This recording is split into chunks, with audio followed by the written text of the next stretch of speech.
Yo, this is Rock Until already in the danger.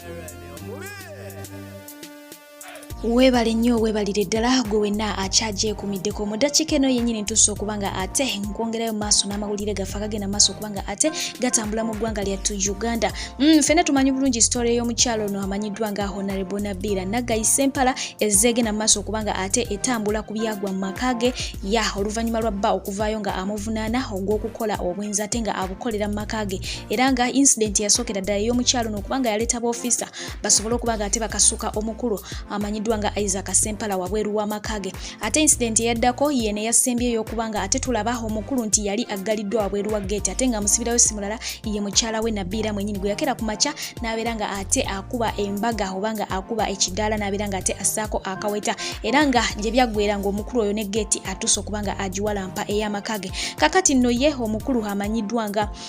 Sheikh Guggwa yavuddeyo bw'atyo n'abeera nga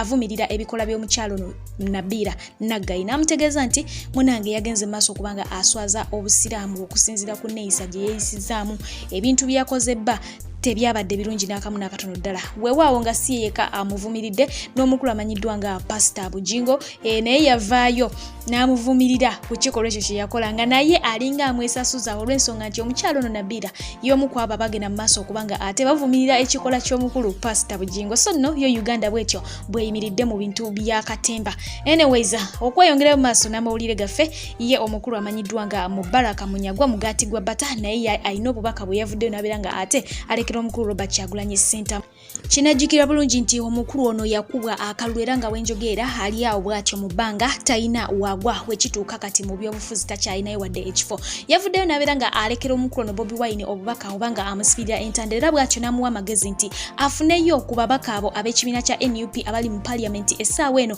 oba bagenda okubanga balayira gye bujjakaawo mu maaso. Afuneyo omugwa alaba nti munafunafu amuggyeyo mu kifo ekyo ye abeere nga yeesoga mu kifo ekyo olw'ensonga nti tagenda kusobola kulwanyisa opposition nga talina kifo mu Parliament waayimirira wadde n'amugamba nti singa balayira ekyobukulembeze already tebamulangira nti ye mukulembeze tajja kulayira ate era nga ne gyabadde alwanirira nga omubaka owa Kyaddondo East ekifo bagenda kubanga ate nakyo bamaze okubanga bakirwakagamba agenda kubanga ali mu bbanga nga talina wagwa n'amutegeeza nti akazannyako tajja kusobola kukazannya kubanga ne Besigye ow'amaanyi naye yagezaako okukazannya bw'atyo naye ne bigaana n'amugamba nti so tatekinga that route Besigye gye yatekinga ye n'amuwa amagezi gabuwa afune omunafunafu amuggyeyo abeere nga ayingira mu Parliament yengeri yokka gy'ajja okubanga ate awaddako okusobola okubanga alwanyisa omukulu amanyiddwa nga Yoweri Kaguta Museveni era n'amutegeeza nti Museveni si musajja musiru musajja mugezi nnyo n'amutegeeza nti okuleka abo ababaka ba Parliament aba NUP bonna n'abaleka nti Electoral Commission ebeere nga ebalangira nti bawangudde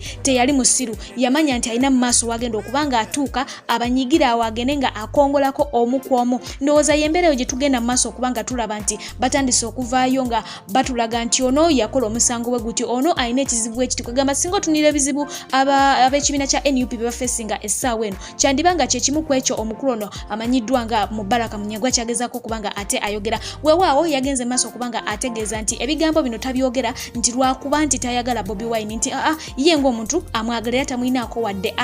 akanugu wadde n'akamu ku mutima naye okumuwagira mu byobufuzi tamuwagira.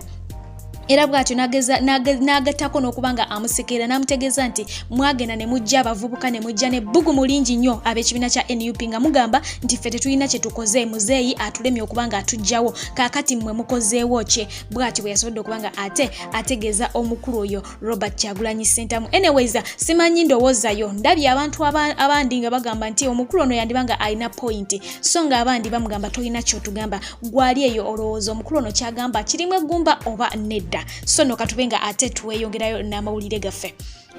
Tetujja kwerabira presidential advisor yamuwa oba presidential advisor yamuwa mulimu gw'amaanyi nnyini ddala ye buli nsonga avaayo n'abeera nga ate akola ki awabula tabula ku biki tabula ku nsonga n'emu n'akatono ddala alinga soda bw'atabula ku mikolo. Yavuddeyo naye bw'atyo n'abeera nga ate awabula omukulu amanyiddwa nga Muhammad Ssegirinya ku nsonga z'empapula ze era ng'ono yamugambye nti mu kifo ky'okumala ebiseera nti awoza bino awoza biri addeyo asome bwe bagenze mu maaso okubanga bamusaba empapula yagenze kubanga ate agenda ku street kwekalakasa namugamba ebyo tebiyamba ave ku bantu okubakunga nti bekalakase abaleke bakole olw'ensonga nti abantu bali mirembe gyabwe bakola ye addeyo aberenga ate asoma alemu kubanga ate atataganya eggwanga ebyo bye bigambo by'omukyalo oyo fulufiga ate okuddako ku mukulu amanyiddwa nga Frank Gashumba naye yavuddeyo n'abaako obubaka bwaleka naye ng'obubaka obwo singa obwo butunulidde still yabadde abwolekeza omukulu amanyiddwa nga Honorable Muhammad Segirinya obubaka bw'omukulu ono bwabadde nti any MP who doesn't have the required academic papers should be kicked out of the parliament. It's on record you must have P7 Senior 4 and Senior 6 certificate to be eligible for being a member of parliament in Uganda. MPs to have forged academic documents shows stupidity of the highest order. So if you thought you would forge papers to become an MP, revise yourself. We are tired of such rubbish. That's why I refuse to join a parliament because of such people with lower frequency, says Gashumba. Ye bw'ati bwe yagambye nti MP yenna atayina mpapula za buyigirize ayina okubanga ate munange akasukibwa oba asambibwa okuva mu parliament. Nagamba nti kiri mu mateeka fena tukimanyi bulungi nnyo nti omubaka wa parliament ayina okubeera ne certificate eya P7 eya Senior 4 n'eya Senior 6 bw'oba togirina totagala. N'abategeeza nti ogwo omuze ogw'okugenda mu maaso bagwe mwagunjawo okugenda mu maaso nga mugeterera ebipapula by'obuyigirize kyolesa obusiru obw'ekika ekyawaggulu ddala era bw'atyo n'abategeeza nti bw'obuba mukimanyi nti okujingirira ebipapula y'engeri yokka gye muyinza okubanga mukikolamu okusobola okufuuka ababaka ba parliament banange mugezeeko okubanga ate mwekebera mwetunulemu. N'agamba nti tukooye kasasiro afaananako bw'atyo era y'ensonga lwaki nze Gashumba waabwe nasalawo okubanga munange nva mu bya politics si byenyigiramu kozi mulina obusiru bungi nnyo nnyini ddala mulina katemba mungi nnyo nnyini ddala. Ye bw'atyo bwe yasobodde okubanga ate ayisaawo obubaka obwo naye nga ensonga eyo yonna kweva y'ensonga y'okuba nti omukulu amanyiddwa nga Kidandala yavaayo bw'atyo n'abeera nga ategeeza nti omukulu amanyiddwa nga Segirinya teyasoma era nga ebipapula byalina tebiri mu mannya ge birina omuwala omulala gwe biraga. Weewaawo nga ye omukulu essaawa eno akyali mu kaduukulu naye nga ye yagenda okugendayo ng'amaze okutukakasa nti oyo ebyo byonna bigete era nga baatugamba nti n'omuwala oyo mugulirire bugulirizi kubanga n'omuwala naye yavuddeyo n'abeera nga ate ayogerako eri eggwanga. Kwegamba embeera yo bw'etyo bweyimiridde mu side eyo eya politics. Ate okuddako eno ew'omukulu amanyiddwa nga Balamu Ssaabavulu. Omukulu ono agaliwo gagamba nti yagenze mu maaso okubanga ate agulawo radio station empya era ng'eno bagituumye Radio 7 bwe batyo bagiyita eri ku 10-7 era ng'egenda kubanga coveringa districts 4 mu western region ate nga mu central egenda kubanga coveringako ebitundu bitono ddala. Mu east eyo temujja kugiwulirirako ddala ne mu north mujja kuba temugikwasa. Basically egenda kubanga ewulirizibwa beeri eri mu west era nga kigambibwa nti eno ye radio ey'okusatu ey'omukulu ono Balamu nga alina radio esookera ddala emanyiddwa nga Radio 4 n'aba ne Radio 1 eyo nga esangibwa eri Juba mu South Sudan.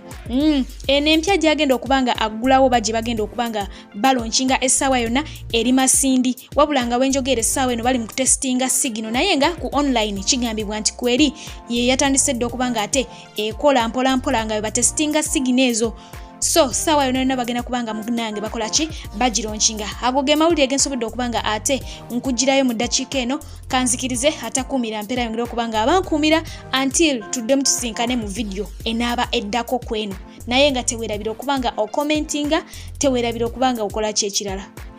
osubscribinga tanaba okubanga asubscribinga. Mbagala nnyo nsigadde nze Fifi J mubeere bulungi mweraba.